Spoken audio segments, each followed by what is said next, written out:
나이를 먹는다는 건 어쩌면 매일 조금씩 과거로 돌아가는 일인지도 모르겠어요. 70이라는 숫자가 주는 무게는 생각보다 묵직해서 문득문득 발걸음을 멈추게 하곤 하거든요. 요즘 들어 자주 드는 생각이 있어요. 나는 지금까지 잘 살아온 걸까? 그 질문이 자꾸만 머릿속을 맴돌아요. 아침 햇살이 희미하게 거실을 비출 때면 텅 빈 방 안을 바라보며 그런 생각이 들어요. 지금은 밥을 차려줄 사람도 챙겨줄 사람도 없고 하루 종일 말 한마디 안 하고 지낼 때도 있죠. 텔레비전 속 사람들은 여전히 분주하게 살아가는데 나만 시간이 멈춘 것 같을 때가 있어요. 며칠 전에는 오래된 사진첩을 꺼내봤어요. 그 속에는 젊고 눈부셨던 내가 있었죠. 주름 한 점 없는 얼굴, 미래를 향해 반짝이던 눈빛, 무엇이든 해낼 수 있을 것 같던 시절의 나. 그 사진을 바라보다가 나도 모르게 중얼거렸어요. 그래, 저 때의 나는 참 열심히 살았지. 그런데 이상하게도 마음속 어딘가가 서늘해졌어요. 그 열심히 정말 잘 산 삶이었을까? 아니면 그냥 버티기만 한 건 아닐까? 그 질문 하나가 제 하루를 흔들기 시작했습니다. 그리고 이왕 흔들린 김에 저는 마음을 단단히 먹었어요. 이제라도 내 지난 시간을 한번 처음부터 끝까지 돌아보자고요. 한 번쯤은 내 인생을 내가 직접 평가해 볼 자격이 있잖아요. 그렇게 아주 오래된 기억 속 여행이 시작됐습니다. 기억의 문을 열자 제일 먼저 떠오르는 건 20살 무렵의 저예요. 그때의 저는 아직 어리지만 세상을 조금 알던 나이였죠. 공부를 더 하고 싶었지만 집안 형편이 허락하지 않았어요. 동생들 학비를 보태야 했고 부모님도 제 손을 빌리지 않으면 버티기 어려운 상황이었죠. 그래서 고민할 겨를도 없이 공장에 나갔어요. 아침 첫 차를 타고 출근해 기계 소리에 하루 종일 귀를 맡기고 퇴근하면 손톱 밑까지 기름때가 배어있던 날들. 몸은 늘 고단했고 손가락은 굳은 살로 뒤덮였지만 이상하게도 눈물은 나지 않았어요. 그건 가족을 위한 일이라 믿었으니까요. 그 믿음이 저를 움직였고 버티게 했고 하루를 살아가게 했습니다. 24살, 지금은 얼굴도 가물가물한 사람과 결혼을 했어요. 사랑이라기보다 서로의 빈자리를 채워주겠다는 약속 같은 결혼이었죠. 낡은 전셋방에서 시작한 신혼은 생각보다 빠르게 현실이 되었어요. 첫 아이가 찾아왔을 때 기쁨도 잠시, 생활비가 모자라 출산 후 한 달 만에 다시 일을 나갔습니다. 마트 계산대에 서고 새벽엔 신문을 돌리고 오후엔 반찬 가게에서 설거지를 했어요. 아이가 열이 나도 병원에 데려갈 시간조차 없었고 젖을 떼기도 전에 분유를 먹여야 했죠. 지금은 힘들어도 나중엔 나아질 거야. 그 말을 하루에도 수십 번씩 되뇌며 버텼습니다. 그 나중이 언제일지는 몰랐지만 반드시 올 거라 믿었어요. 하지만 그 나중은 쉽게 오지 않았습니다. 아이들이 학교에 들어가자 학원비와 교육비는 감당이 안 될 만큼 불어났고 남편의 사업은 생각처럼 풀리지 않았죠. 그럴수록 저는 더 많은 걸 포기해야 했습니다. 제 옷 한 벌보다 아이들의 참고서를, 친구와의 커피 한 잔보다 남편의 빚을 갚는데 돈을 썼습니다. 밤새 포장 일을 하며 눈꺼풀이 천근만근 내려앉아도 다음날 아침 도시락을 싸는 일은 멈추지 않았죠. 아이들이 커가면서 생각지도 못한 말들이 가슴을 찔렀습니다. 엄마는 왜 맨날 잔소리만 해? 엄마는 자기 인생 없잖아. 그 말들이 얼마나 아팠는지 몰라요. 나는 가족을 위해 모든 걸 내줬는데 아이들의 눈에는 그저 불평 많은 엄마였던 거죠. 그리고 어느 날 남편이 술김에 내뱉은 한마디가 아직도 잊히지 않아요. 넌 늘 똑같아. 재미도 없고 꿈도 없고. 그 말에 반박할 힘조차 없었습니다. 정말 꿈이 없었으니까요. 아니, 꿈이 있었지만 이미 너무 오래전에 포기했으니까요. 그렇게 저는 서서히 나를 잃어갔습니다. 아내, 엄마, 며느리라는 이름만 남고 정이라는 이름은 점점 희미해졌죠. 그런데 이상하게도 후회는 없었습니다. 그게 제가 사랑하는 사람들을 지키는 길이라 믿었으니까요. 그 믿음 하나로 저는 그렇게 30년, 40년을 버텼습니다. 그리고 이제 아무도 저를 필요로 하지 않게 되었을 때 비로소 깨닫게 되었어요. 이제 나는 누구를 위해 살아야 하지? 아이들이 모두 집을 떠나고 남편마저 세상을 떠난 지금 집안은 너무 조용합니다. 밥을 차려줄 사람도 기다릴 사람도 없고 하루 종일 말 한마디 안 하고 지낼 때도 많아요. 그 고요함은 처음엔 편했지만 어느 순간부터는 두려움이 되었어요. 평생 누군가를 위해 살았는데 이제 아무도 필요로 하지 않는다는 사실이 견디기 힘들었습니다. 그런 날이 이어지던 어느 날 산책을 하다가 우연히 문화센터 앞을 지나쳤어요. 유리문 너머로 사람들이 웃으며 그림을 그리고 노래를 배우고 도자기를 만들고 있었죠.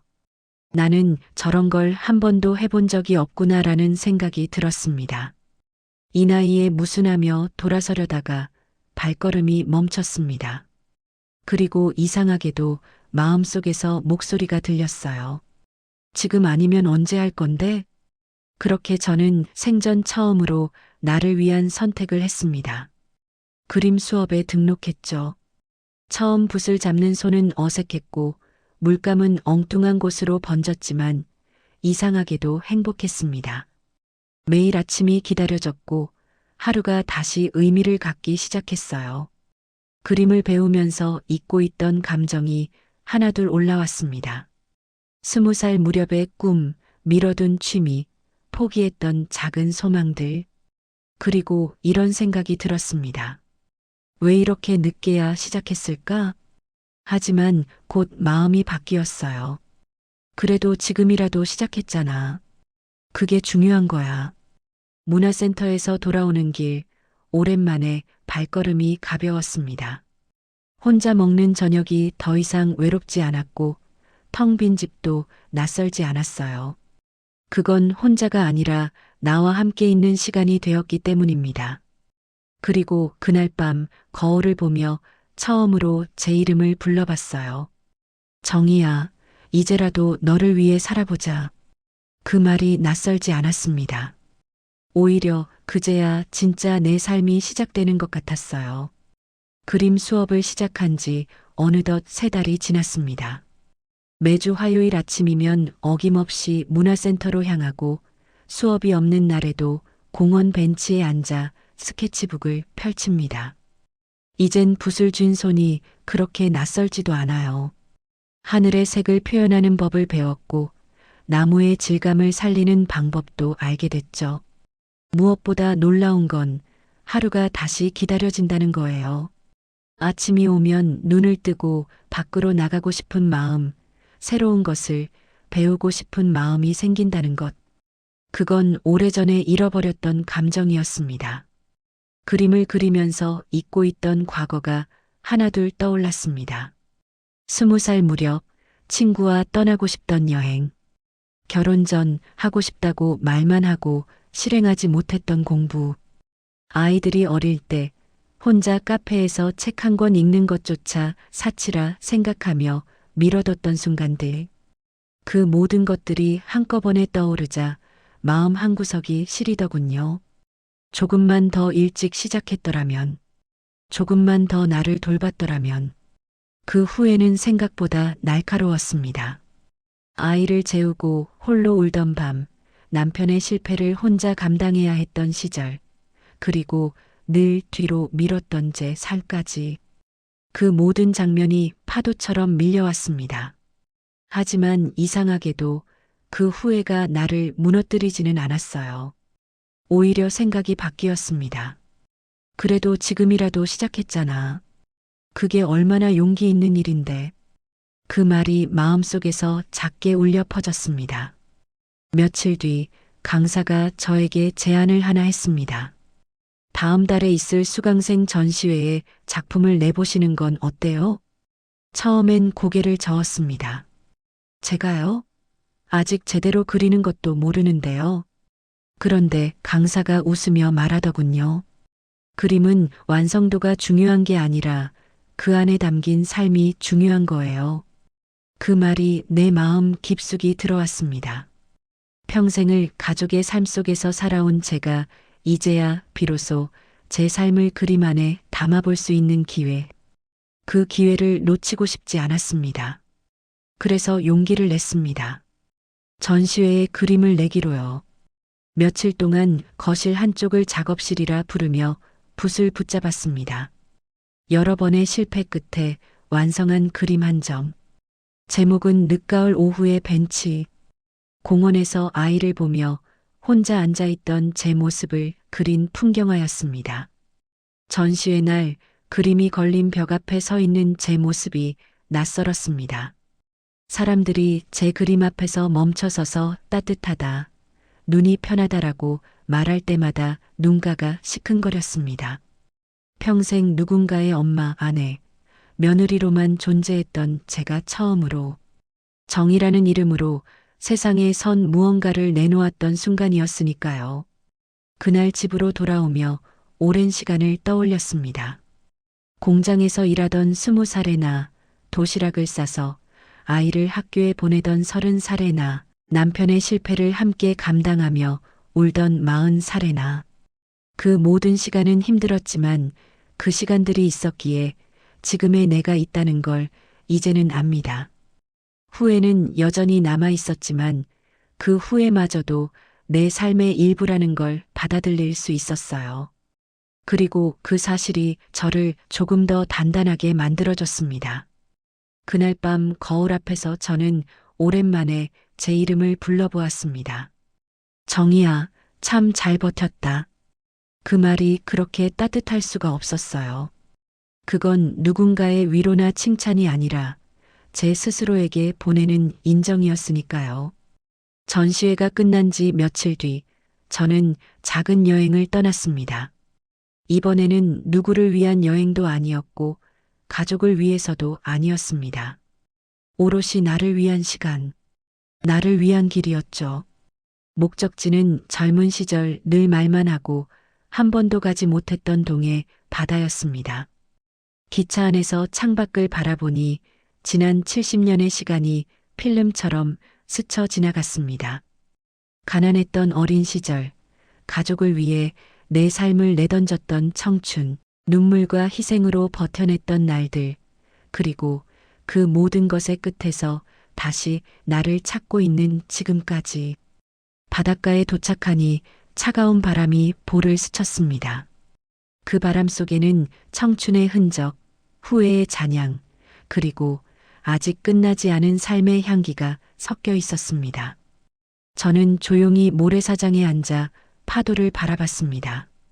밀려왔다가 부서지고 다시 밀려오는 파도. 그 파도처럼 제 삶도 늘 밀려오고 부서지고 다시 시작되곤 했죠. 나는 잘 살아온 걸까?